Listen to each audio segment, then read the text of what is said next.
저자이시고 지금부터는 이 작가님이랑 1부 같이 진행하고 작가님 강연 끝난 후에 2부 제가 진행하고 이렇게 진행하도록 하겠습니다. 자, 작가님 한번 박수. 여러분 안녕하세요. 오늘 날씨가 되게 궂은데도 불구하고 와주셔서 정말 감사드립니다. 네, 오신 분들이 그 글을 쓰셔서 당선되신 분들도 있고 또 일반인 분이신데 신청을 하신 분도 있다고 제가 들었어요. 솔직히 조금 더 궁금한 분은 일반인 분이신데 신청하신 분이 더 궁금하더라고요. 혹시 그렇게 일반 분야로 신청하신 분 있으실까요? 네. 아, 네. 혹시 어떻게 알고 신청하셨는지 여쭤봐도 될까요? 그저 글 쓰는 걸 좋아해서 아, 네. 배우고 싶어가지고 아, 신청을 아, 네네. 네, 저도 관심 있어서 언젠가는 글을 쓰고 싶다는 그 꿈 같은 게 있어서. 아, 네.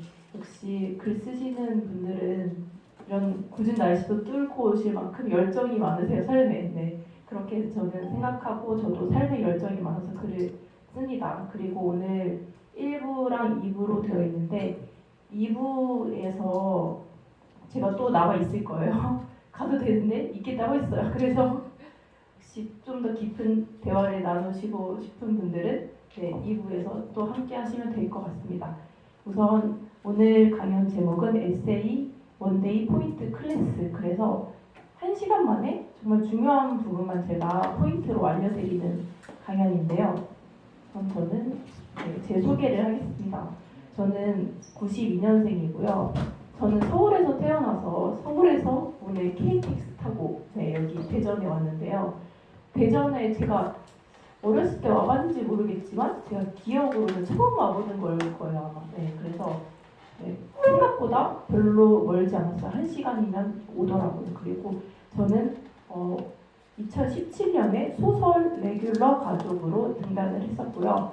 저는 탁월한 몽상가라고 표현을 한 이유가 제가 평소에 글 쓰는 사람들의 특징 중 하나인 몽상하는 걸 되게 좋아해요. 그래서 항상 이렇게 강연하는 것도 꿈꿔왔었고 그런데 그런 게 다 이루어지더라고요. 그래서 제가 했던 몽상들이 다 이루어지고 있어요. 그래서 저는 계속 몽상을 하고 또 다른 꿈을 꾸고 그렇게 살고 있습니다. 또 저는 여기 오신 분들은 많은 글 쓰시는 이유가 있으실 거라고 생각해요. 다 다르실 건데 저는 삶에 열정이 많아서 글을 써요.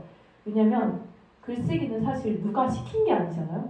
네, 근데 자기가 하고 또 글 쓰시는 분들은 회사 다니는데 글까지 써. 다른 분들은 회사만 다니고 집에 오면은 바로 자고 막 그러는데 이분들은 시간을 쪼개서 글까지 써요. 그래서 저는 글 쓰시는 분들은 삶에 열정이 많은 분들이 아닐까 그런 생각이 듭니다.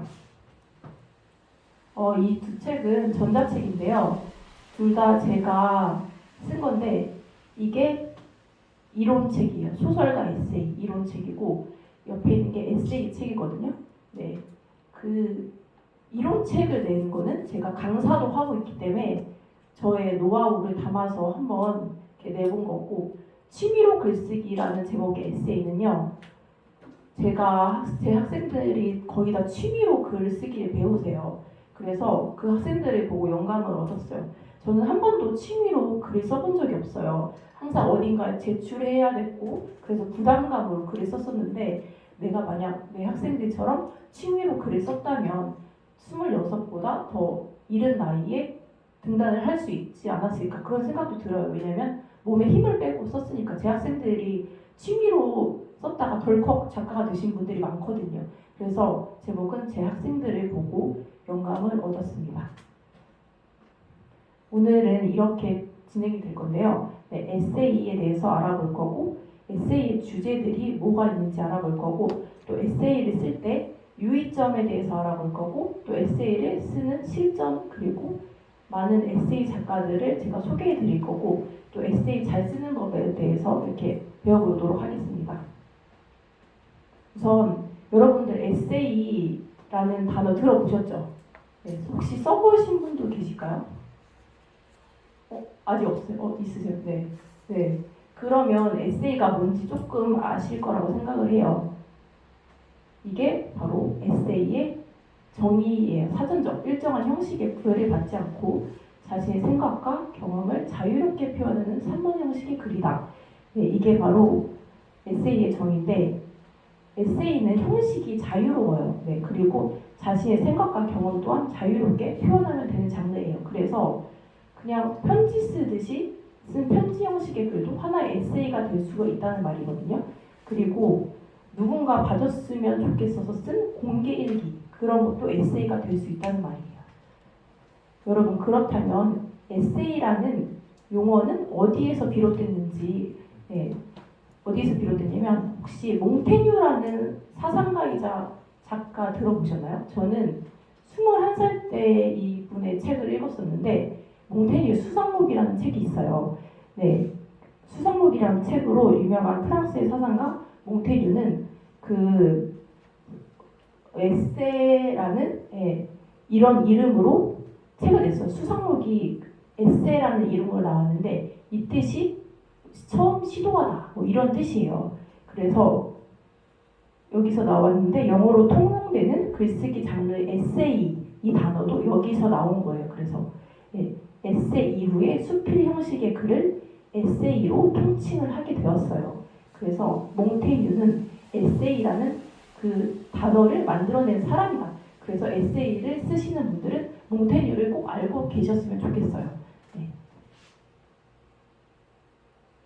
다음으로 많은 사람들이 에세이와 수필이 같은 거 아니냐 이렇게 알고 계시는데 엄밀히 말하면 다릅니다. 우선 범위를 따져보자면 산문이 제일 큰 범주예요. 그 다음이 수필, 그 다음이 에세이 이렇게 됩니다.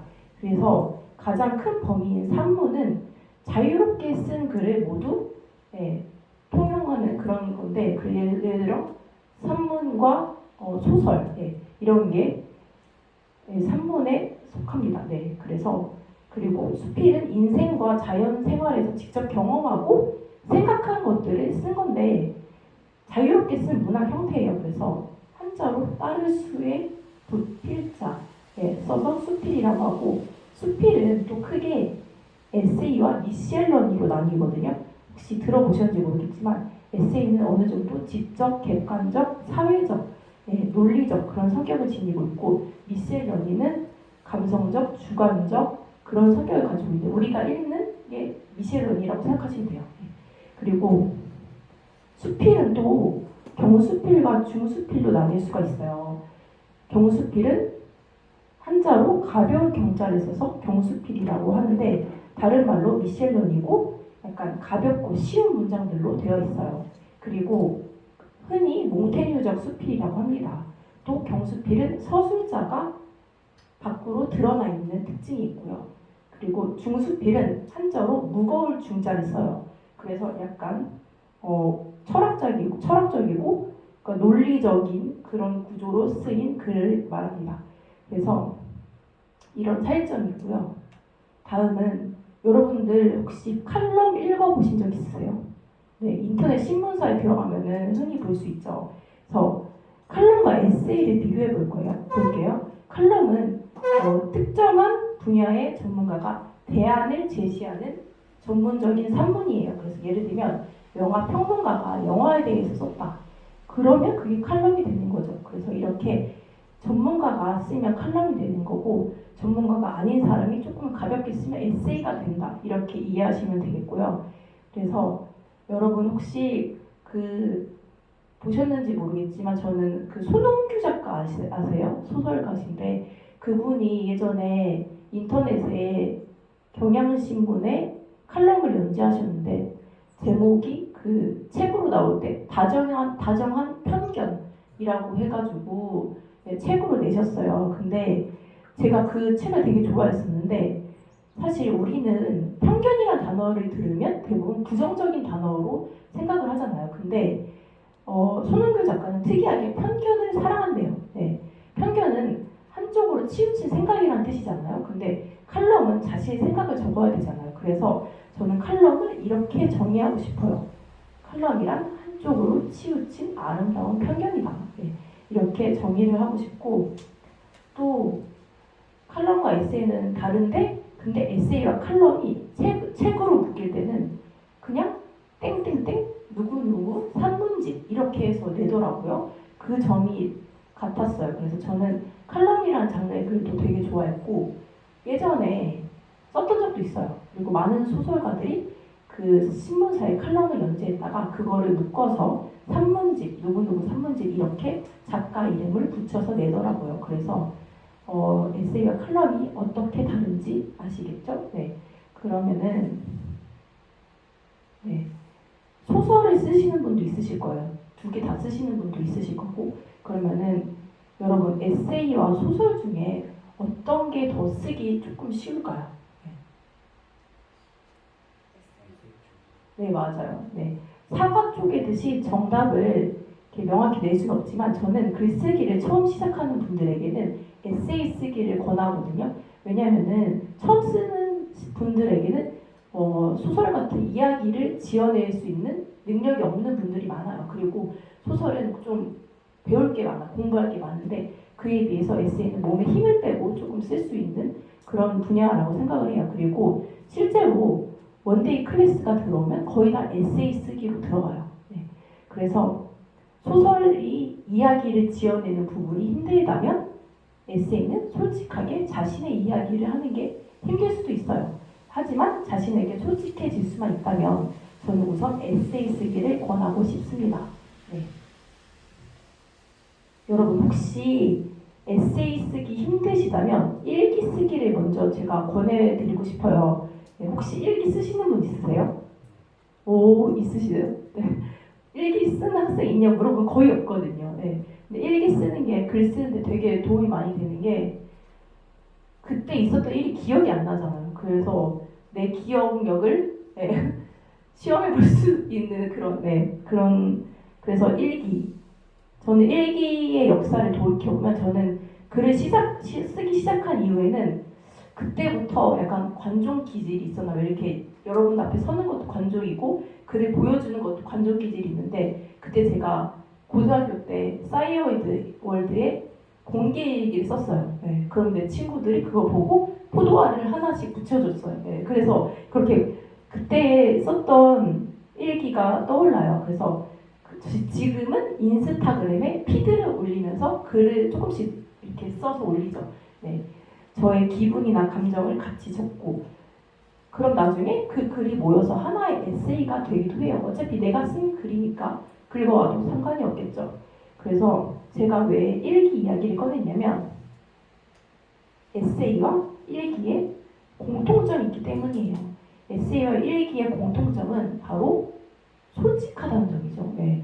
그래서 누가 읽는 게 아니잖아요. 네. 일기는. 그리고 에세이는 또 허구가 아닌 날 것 그대로의 나를 보여줘야 되죠. 그래서 저는 독자가 책을 읽고 이 작가가 내 친구처럼 느껴진다. 그럼 그 작가는 성공한 거라고 생각을 해요. 네, 솔직하게 써서 공감을 일으킨 거죠. 그래서 친구끼리만 할 수 있는 이야기도 거침없이 할 수 있고 독자가 글을 읽고 작가가 동네 친구나 뭐 옆집 언니처럼 느껴진다면 그 작가는 성공한 거라고 생각합니다. 네. 네, 학생들이 가장 많이 써온 주제 1위가 뭘까요? 제가 한번 여러분들에게 질문을 해보겠습니다. 뭘까요? 가장 많이 써온 주제는 저는 한 번도 이걸로 써오라고 한 적이 없는데 첫사랑으로 써요. 네. 그 이유가 모두가 한 번쯤 경험해 봤기 때문에. 네. 그런데 이게 되게 웃긴 게 나이대별로 다르게 써. 20대, 30대는 아직 조금 어리니까 첫사랑을 다시 만날 수 있는 그런 이야기를 지어와요. 그런데 40대 정도 되시면 이 사람인지 저 사람인지 첫사랑이 누군지 헷갈린다 그러고 써오고 50대 학생은 저한테 첫사랑 얘기를 해주겠대요. 근데 이틀에 걸쳐서 5명을 얘기했어요. 그리고 60대, 대망의 60대는 이 남자랑 결혼 안 했으면 어땠을까 해서 가정을 버리고 첫사랑 찾으러 가는 이야기 그렇게 써와요. 그래서 예, 학생들이 가장 많이 써오는 주제 1위가 첫사랑인데 소설로도 써오고 에세이로도 써오고 네, 그래요. 그런데 방금 그 얘기한 이유는 글쓰기에서 주제가 중요하기 때문인데 네, 이렇게 독자들이 원하는 주제가 있어요. 되게 많죠. 네. 가끔 학생들이 글쓰기를 앞두고 무엇을 써야 될지 모르겠다고 고민을 털어놓아요. 근데 저는 그런 고민을 들으면 의아해져요. 왜냐면 작가는 하고 싶은 말이 많아서 글을 쓰는 사람이라고 생각해서 끊임없이 소재가 떠올라야 된다고 생각을 하거든요. 그래서 저는 하고 싶은 말이 많아서 글로도 쓰고 1대1 강의로도 하고 이렇게 강연으로도 떠들고 하고 싶은 말이 정말 많은 사람이에요. 네. 그래서 언제나 자기 안에 소재가 넘치고 차고 흘러야 돼요. 네. 그래서 어쩌면 학생들이 쓸 소재가 없다고 하는 건 자기 소재가 너무 시시하다고 생각해서 그럴 수도 있어요. 그래서 글감이 아니라고 생각하는 걸 수도 있거든요. 그래서 이런 분들은 더 멋진 소재로 글을 써야 된다는 약간 완벽주의적 성향이 있을 수도 있어요. 네, 그래서 어떻게 풀어 나가느냐에 따라 평범한 소재도 멋진 글이 될 수 있거든요. 그래서 재미만 있다면 저는 무엇이든 주제가 될 수 있다고 생각을 해요. 그래서 에세이에서 독자들이 원하는 주제 몇 가지를 제가 소개해드리겠습니다.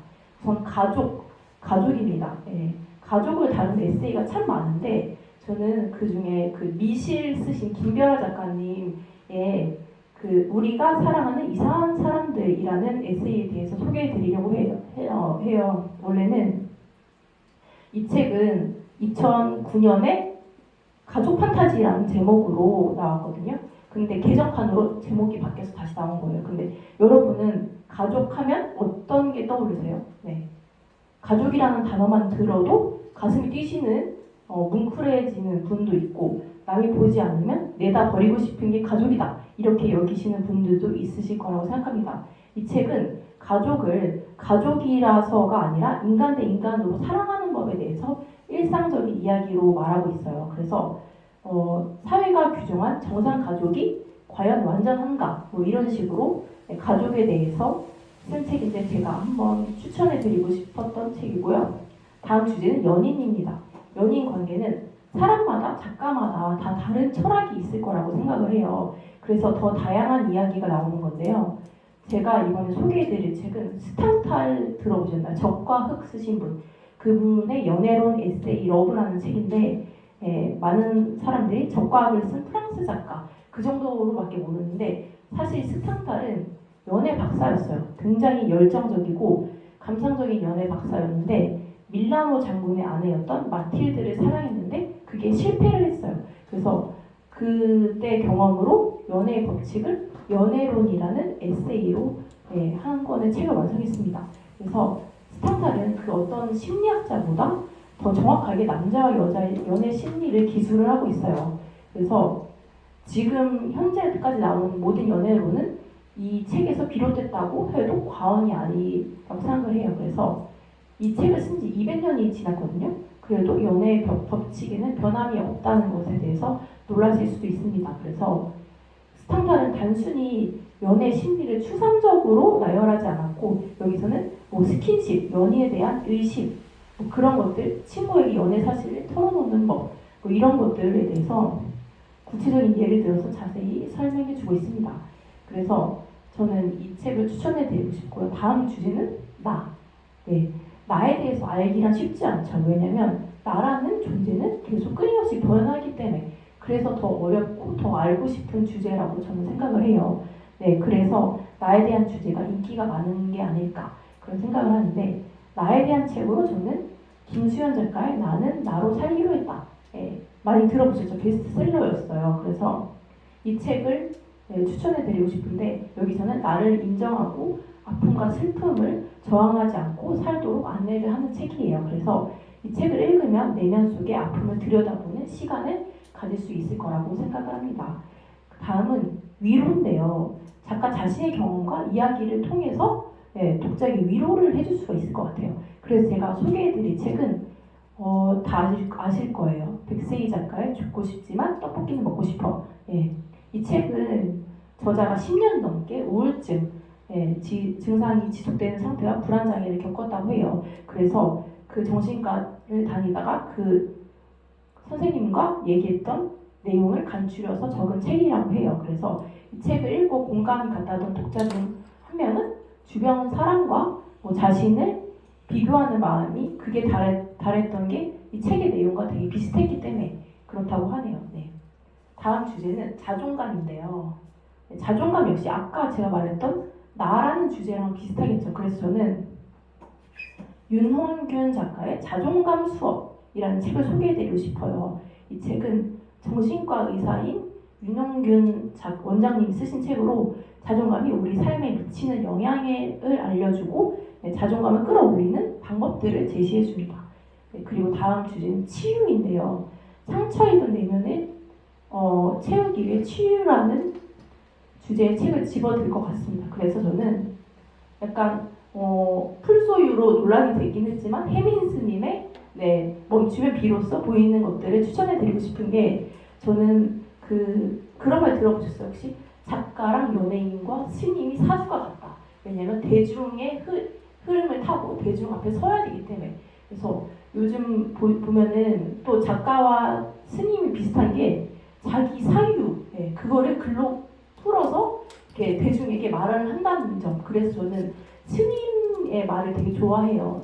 그래서 저는 해밍 스님의 멈추면 비로소 보이는 것들을 추천해드리고 싶은데 이 책은 제가 20살 정도의 베스트셀러였어요. 그래서 한 시대를 풍미했던 10년 전 역대 베스트셀러 중 하나입니다.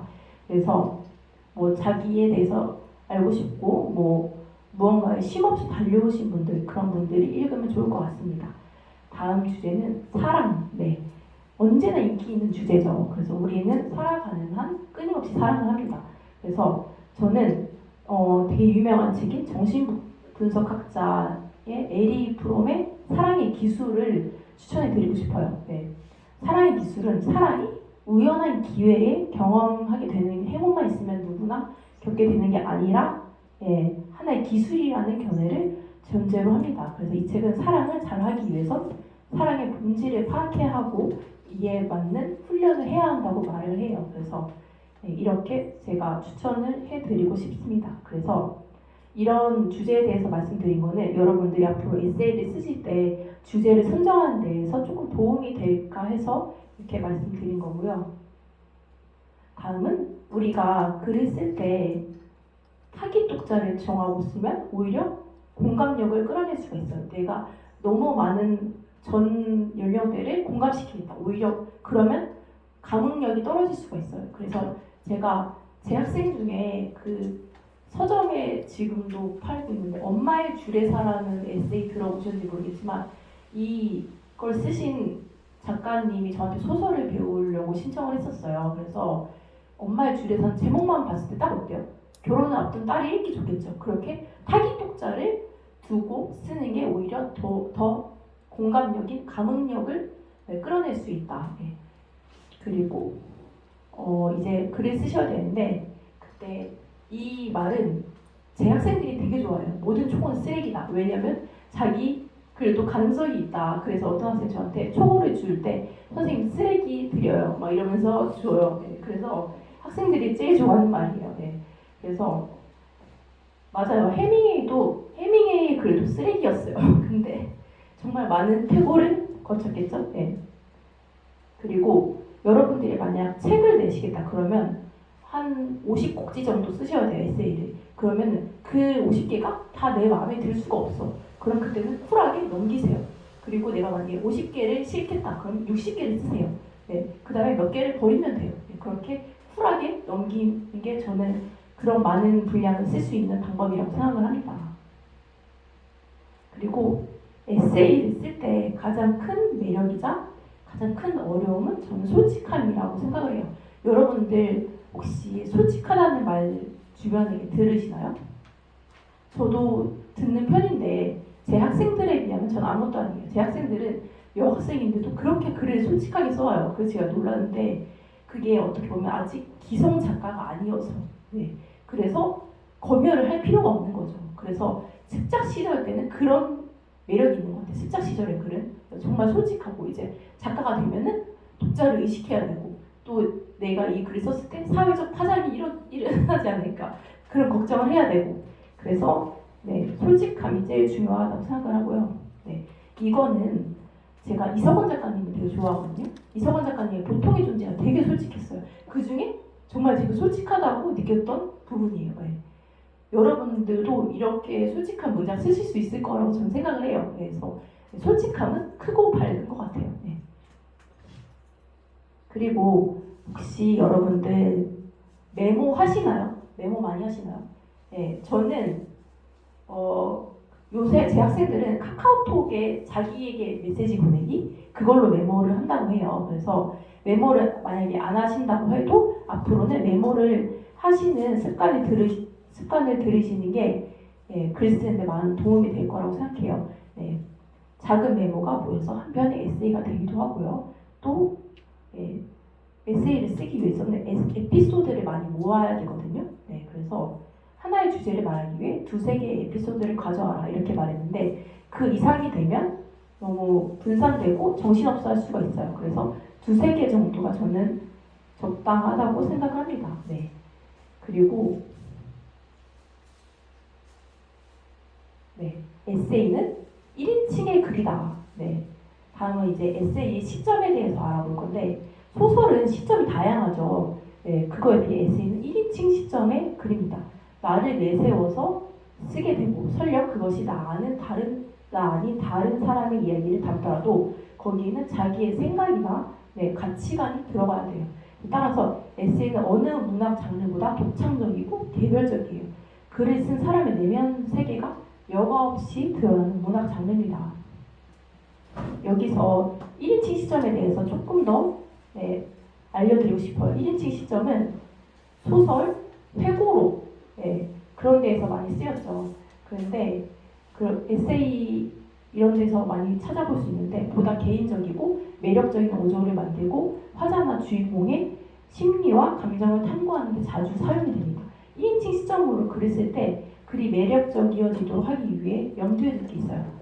독특한 목소리를 개발하는 건데요. 1인칭 시점은 서술자의 관점과 경험을 포함하기 때문에 서술자의 성격, 신념 및 태도를 반영하는 독특한 목소리를 개발하는 게 좋습니다. 그래서 한마디로 개성적인 문체를 써주는 게 좋다는 말이에요. 그리고 이렇게 에세이를 구성을 할 수 있겠죠. 서론은 예를 들면 우리가 어떤 걸 얘기하기 전에 약간 예열해주는 부분, 대뜸 들어가는 것보다 이렇게 해서 이런 얘기를 하려고 한다. 이런 식으로 시작하는 게 좀 더 뜬금없지 않겠죠. 그래서 독자를 위한 공간이라고 생각을 하시면 돼요. 그래서 약간 이야기 속을 끌어당기는 부분이다. 그리고 본론은 이제 내가 하고 싶은 얘기를 마음껏 하시면 돼요. 여기서는 에피소드 2-3개 정도를 써주시는 게 좋고 자유롭게 내가 하고 싶은 이야기를 풀어놓으면 됩니다. 또 결론은 학생들이 에세이를 쓸 때 결론을 되게 어려워해요. 왜냐면 교훈을 주려고 해서.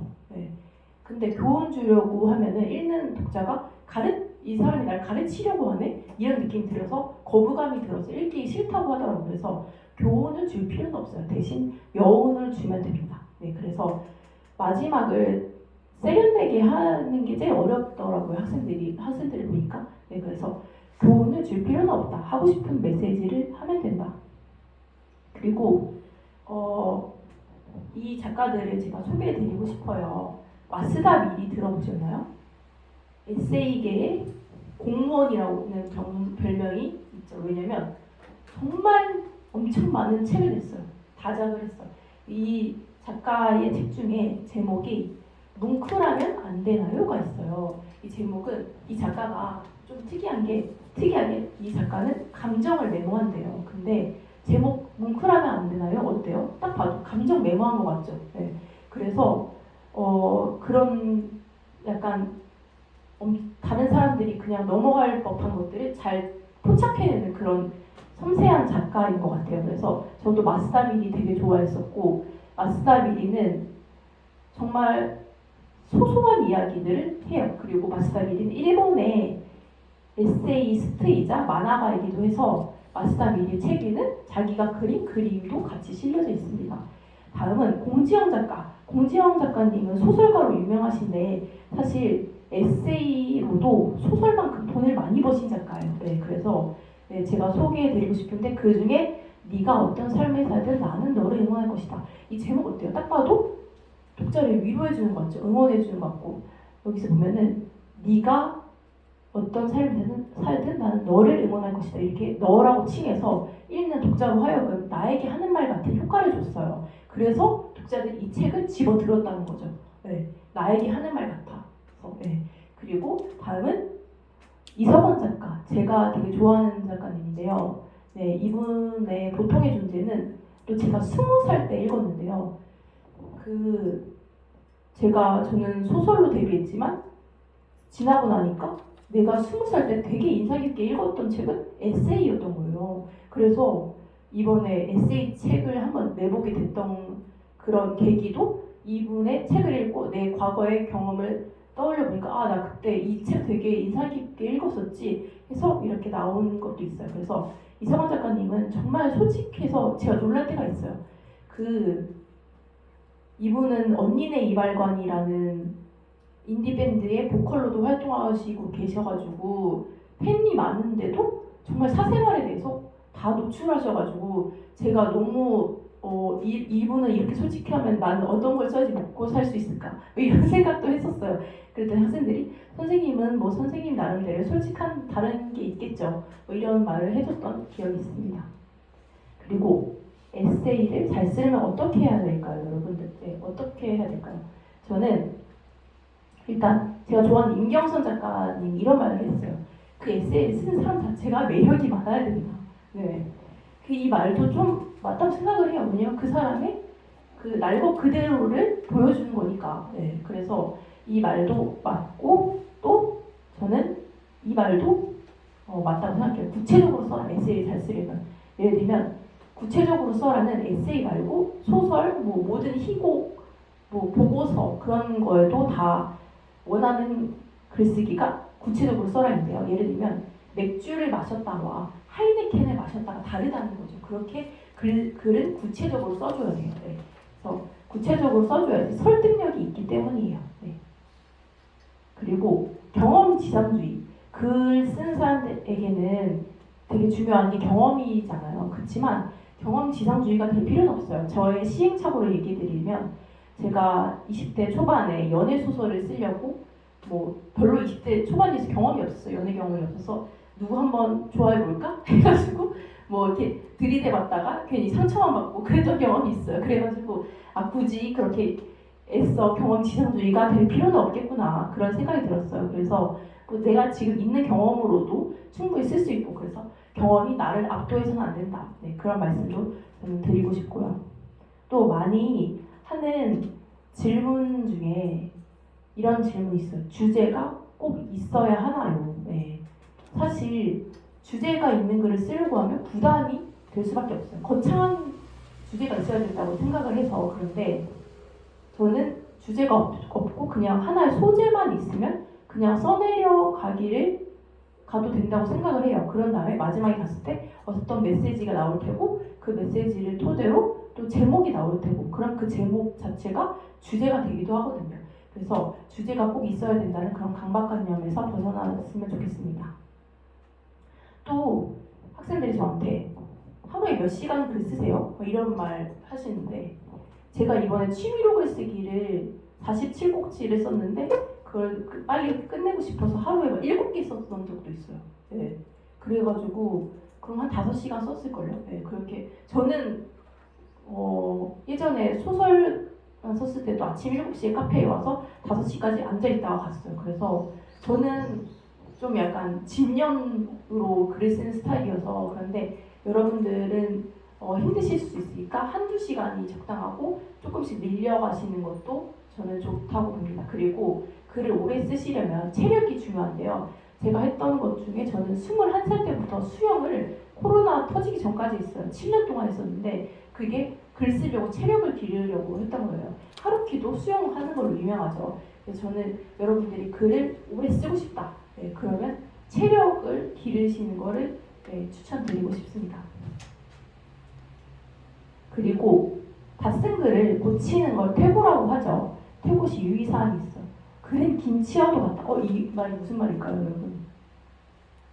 바로 숙성할수록 다른 맛이 낸다. 네, 그래서 이런 표현을 했는데 네, 만약에 여러분들이 7일 후에 마감 공모전에 내야 된다. 그러면 3일 전에 완성을 시키고 그 3일 동안 숙성을 시키고 또 보고 그렇게 시간차를 두고 보는 게 좋아요. 그래야지 내가 내 글에 대해서 객관적이어지고 네, 그래서 뭐 어디가 이상하고 그런 것들을 다시 보일 수가 있거든요. 그래서 저는 글은 김치여도 같다 이런 표현을 했고요. 또 이제 여러분들이 어디다가 뭐 우편으로 내야 된다 그러면 반드시 출력을 하겠죠. 근데 컴퓨터 화면으로 볼 때랑 출력해서 볼 때가 달라요. 컴퓨터 화면으로 봤을 때는 분명 내가 오탈자를 다 고쳤어. 근데 출력해서 보면 또 보여. 네. 그래서 이게 느낌이 되게 다르거든요. 그래서 출력해서도 꼭 보시기를 권하고 싶습니다. 그리고 이제 또 궁금한 점에 대해서 네, 질문을 받아보도록 하겠습니다. 자유롭게 저에 대해서도 좋고요. 글쓰기에 대해서도 좋고요. 네. 질문이 선생님한테 개인적인 질문인데요. 그 사람이 아무리 좋아하는 일도 자기 직업이 되면은 그 막 부담감을 느끼고 스트레스를 받고 그런다고 하잖아요. 선생님도 그런 걸 많이 느끼시나요? 저도 느꼈죠. 왜냐면은 그래서 취미로 한 번도 써보지 못했던 거죠. 예. 그래서 취미로 글쓰기도 나왔던 거고. 근데 저는 그래서 글 썼던 때를 돌이켜 보면 힘들었던 기억밖에 없어요. 예. 되게 힘들었었는데, 근데 이제는 저는 글쓰기를 멈출 수 없는 게 영감이 좀 너무 넘쳐 흘러가지고 계속 쓸 게 떠오르더라고요. 그래서 쓰고 저는 항상 한 번도 취미로 써본 적이 없기 때문에 항상 힘들었던 것 같아요. 글 썼던 때를 떠올리면. 네. 그랬던 것 같아요. 또 다른 질문 있어요? 질문이 있는데요. 시인들은 시상이라고 하고 이제 작가님 같은 경우는 영감이 있잖아요. 근데 그런 시상이나 영감이 뚝 떨어지는 시기가 우리 작가나 시인들한테 있는 것 같아요. 근데 이제 나는 또 글을 계속 써야 되고 그럴 때는 시상이든 영감을 얻기 위해서 뭐 따로 하시는 행동 같은 게 있으신지. 저는 독서로 네, 영감을 제일 많이 받고요. 책 읽다가 이렇게 써볼까 뭐 이렇게 제일 영감을 얻기 쉬운 방법이 독서긴 해요. 그리고 또 저는 20대 때 영감이 넘쳐 흘러가지고 잠을 못 잤어요. 예, 그런데 생각해보니까 20대 때는 혈기왕성한 나이잖아. 근데 제가 남자를 못 만났어요. 글 쓰느라. 그래서 그게 글로 다 나왔던 것 같아요. 그래서 영감이 넘쳐 흘렀었고 또 저는 그냥 조금 타고나게 영감이 좀 잘 오는 스타일이에요. 그래서 제가 글을 안 쓸 때 제 소재를 학생들한테 줄 정도였어요. 네. 이걸로 한번 소설 써봐라. 네. 그렇게 해서 당선시키고 그 정도였어요. 그래서 어떻게 보면 되게 다른 분들에게는 부러운 사람일 수도 있겠죠. 그거는 약간 제 타고난 게 예술적 성향이 좀 강해서 그런 것 같기도 해요. 네. 네. 네. 그래서 가장 쉬운 영감을 얻는 방법은 독서. 네. 또 있으실까요?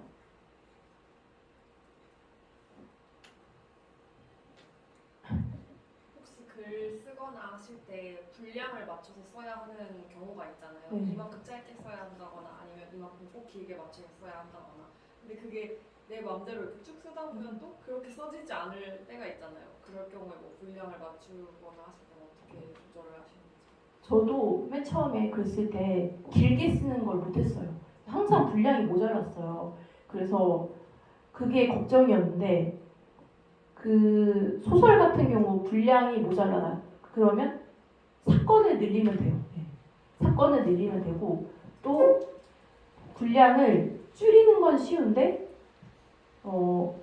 늘리는 거는 어렵거든요. 그래서 만약에 내가 분량이 50페이지라고 했는데 내가 70페이지를 썼어. 그러면 일단 그거는 줄이면 되니까 쉬워요. 그래서 항상 초고를 쓸 때 제가 하는 말이 있어요. 원래 내라는 분량보다 더 길게 쓰고 그거를 줄여 나가라. 예. 그렇게 하면서 분량 조절하는 게 좋은 것 같아요. 저는. 예. 또 있으실까요? 하나씩 해주세요. 별로 많은 분이 있은 게 아니어서 하실 수 있을 것 같아요. 한 분씩. 저는 사실 네. 글을 아예 모르는 사람이에요. 네. 네. 그래가지고 오늘도 그 공모전 그냥 공모전이었지. 신청할 때 일기랑 별 다른 게 없지 않나? 에세이 보고 싶어가지고 그냥 일기 좀 멋들어지게 쓰고 싶다라는 생각으로 아, 신청했거든요. 네네네. 근데 에세이랑 저는 아직도 일기랑 차이가 있는지 잘 모르겠어요. 둘의 차이점은 일기는 일단 나만 보죠. 근데 에세이는 독자가 있다는 점. 예. 그게 가장 큰 차이점이라고 생각을 해요. 그래서 항상 에세이는 누군가에게 보여준다. 그래서 가상의 독자를 생각하고 글을 써야 돼요. 예. 근데 에세이 또 우리가 일기 쓰려고 굳이 메모를 하진 않잖아요. 근데 에세이는 쓰기 위해서 메모를 한다는 점, 그 정도 다르고, 네. 그리고 또 일기는 문맥이 필요 없어요. 그냥 시간의 흐름 뭐 그렇게 쓰면 돼요. 근데 에세이는 문맥이 필요해. 예. 그런 게 다르고 또 작가만의 문체도 필요하고, 예. 그런 점이 큰 차이점인 것 같아요. 저는. 문체 같은 건 어떻게 하시는 거예요? 처음 쓰시는 분들은 자기만의 독특한 문체가 아직 나올 수가 없어요. 그러면은 글을 계속 많이 쓰다 보면은 자기만의 문체가 나오는데, 그래서 저는 학생들에게 필사를 시키지 않아요. 예. 왜냐면 필사를 하면은 다른 사람의 문체를 흉내내는 거여서 저는 차라리 그 시간에 내가 글을 더 많이 써보고 나의 문체를 개발하는 게 더 좋지 않을까 해서, 이건 제 글쓰기 가르치는 철학인데, 그래서 저는 필사를 시키지 않고 더 많이 써보면 자신만의 개성적인 문체가 나올 거라고 생각을 해요. 네. 질문 있으실까요? 하나 더 해볼게요. 네. 선생님께서는 직업적으로 글을 쓰기 전에도 어릴 때 왜 그 나중에 그림 그리는 사람들 어릴 때 낙서 많이 하고 그러잖아요. 그런 식으로 그 학생 때도 글을 많이 쓰셨었나요? 네, 저는 고2 때 처음 글을 썼어요. 네, 그래서 그때 처음 작가가 되고 싶다는 꿈을 가져서 그때 나가는 뭐 글쓰기 대회 그런 것도 나가보고, 그때부터 이렇게 막 작가가 꿈이어서 뭐 글쓰기 선생님도 이렇게 구해보고 뭐 그런 시행착오를 많이 겪었었어요. 그래서 네, 습작을 많이 했었죠. 네, 네. 그때부터 고2 때부터. 그때 저는 어떻게 작가가 되셨어요? 이런 질문이 들어왔었는데, 그때 저는 그냥 이렇게 말을 해요. 김영택 시인이었나? 그분의 시집 제목이 시가 내게로 왔다인데 그냥 글이 저에게 왔어요. 네. 그렇게 저는 작가가 꿈이 됐어요. 네. 또 다른 분 질문 있으실까요?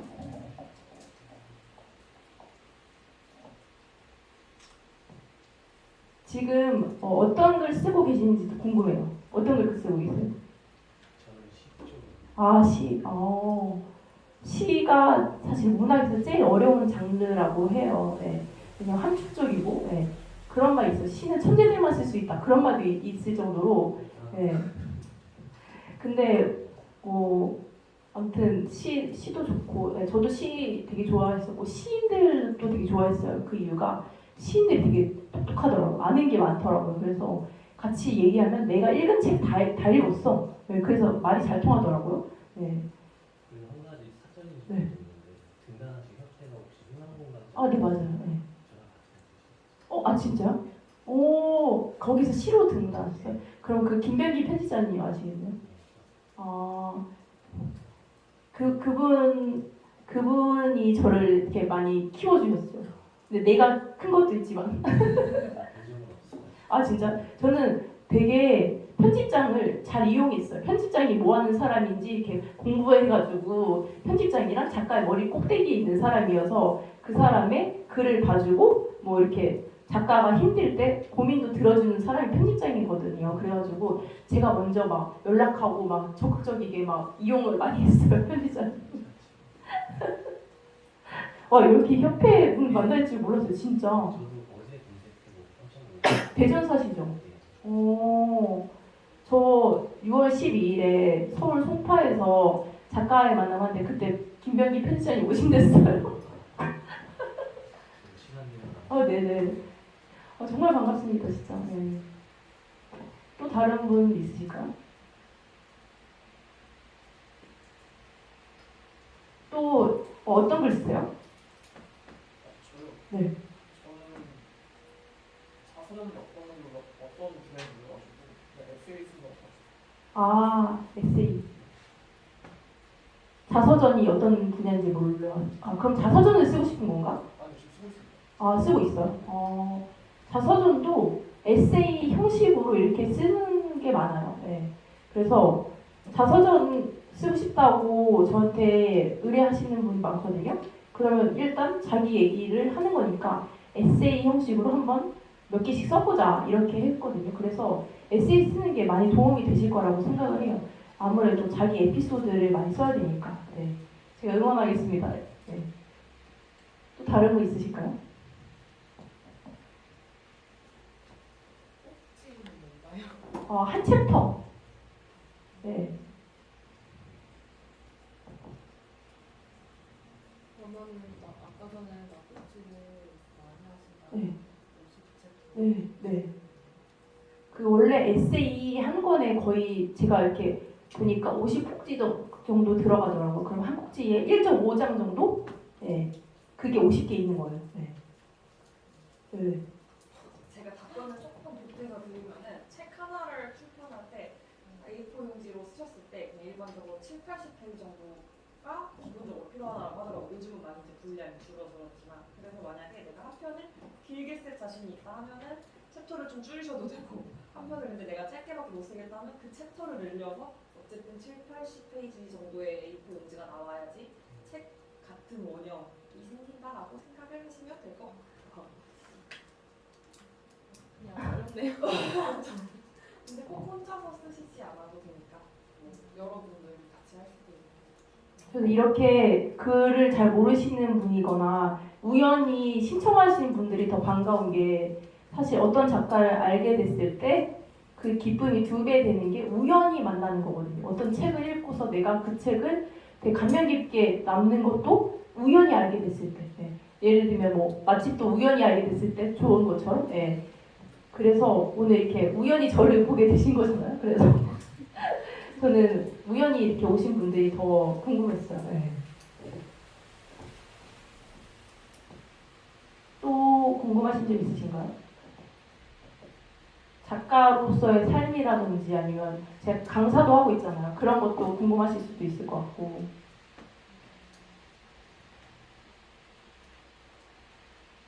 정말 제가 또 느끼지만 비가 오는데도 오시고 보면은 삶에 열정이 많으신 분들입니다. 네.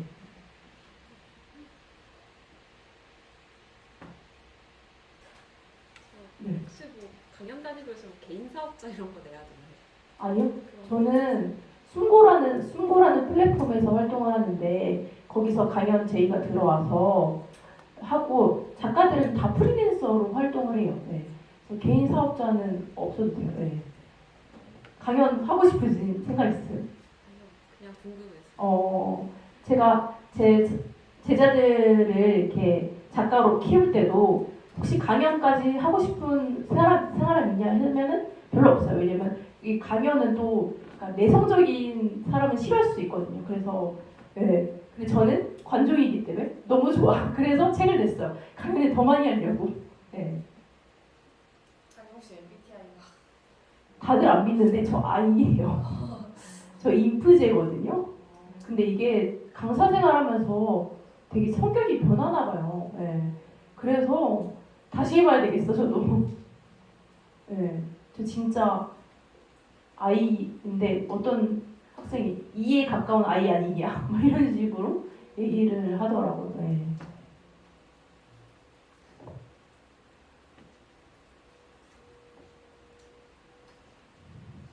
저기 혹시 조금 늦게 오신 분 뭐 궁금한 거 없으세요? 드는 게 없어서 늦게라도 와주셔서 감사합니다. 저희 2부에도 제가 계속 있으니까.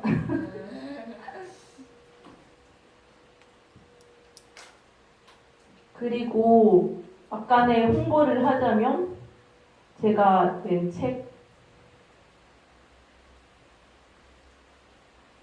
네, 이거 되게 저렴해요. 3,000원이에요. 전자책이어서.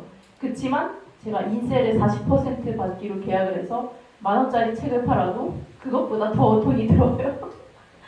그래서 구매하시는데 부담 없으실 거예요. 네, 그래서 한 번씩 봐주셔도 좋을 것 같고 이거는 47꼭지가 들어간 에세이고 이거는 소설과 에세이 잘 쓰는 법 그런 제가 쓴 이론입니다. 그래서 요새 그 일반인들 사이에서 전자책 내기가 붐이라고 해요. 그래서 여러분들도 한번 에세이 오늘 들으신 걸로 한번 쓰셔서 전자책 내는 것까지 목표로 해보시면 어떨까 그런 생각을 합니다. 네.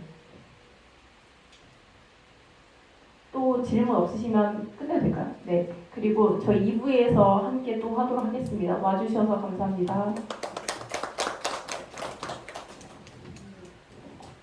5분 정도만 쉬는 시간 가지고 다시 2부 제가 진행하도록 할게요. 저희 다과가